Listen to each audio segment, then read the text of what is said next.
Good morning. In my personal prayer time this morning, I was considering a passage from the book of Acts 2:44-47. It describes the early church just after Pentecost, and as I first started reading through it, I thought, well, this isn't going to have much relevance for me today because it talks about the people being together all day long. They're always together, and they're going to the temple, and they're kind of packing in the temple, and none of that has any relevance. But one verse really did catch me, and so let me share with you first the passage. All who believed were together and had all things in common. They would sell their possessions and goods and distribute the proceeds to all as any had need. Day by day, as they spent much time together in the temple, they broke bread at home and ate their food with glad and generous hearts, praising God and having the goodwill of all the people. And day by day, the Lord added to the number those who were being saved. And so here is this picture of the early church, and they're all together, and they're out there in the streets witnessing and caring for people and doing lots of things that we can't really do right now.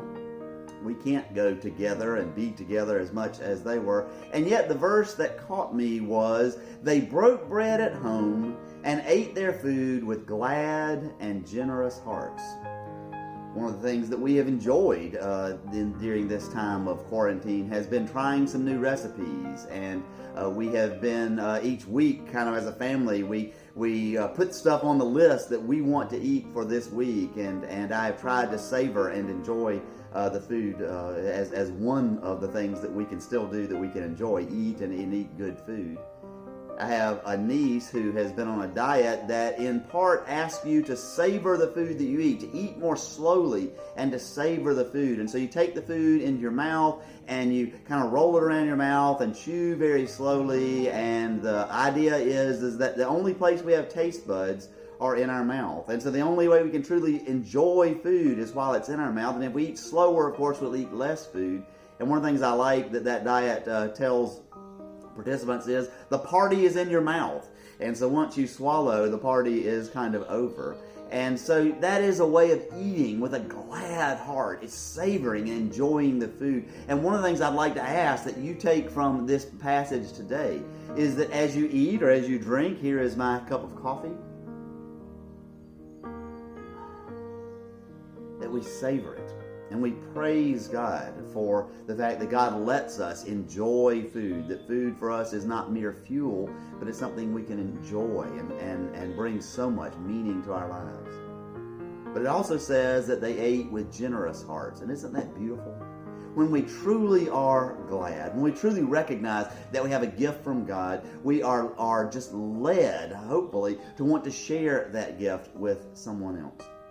One of the things that this coronavirus has exposed is that there are a number of people in our society that are food insecure.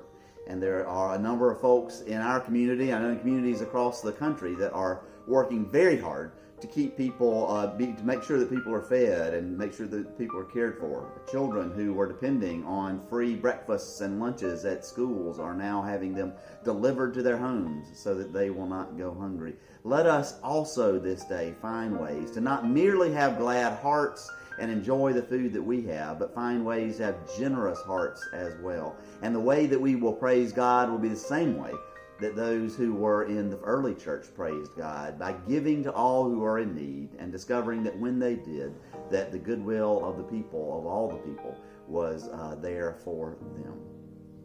Let us enjoy this day. Let us find ways to be generous this day. And let us celebrate that God is with us.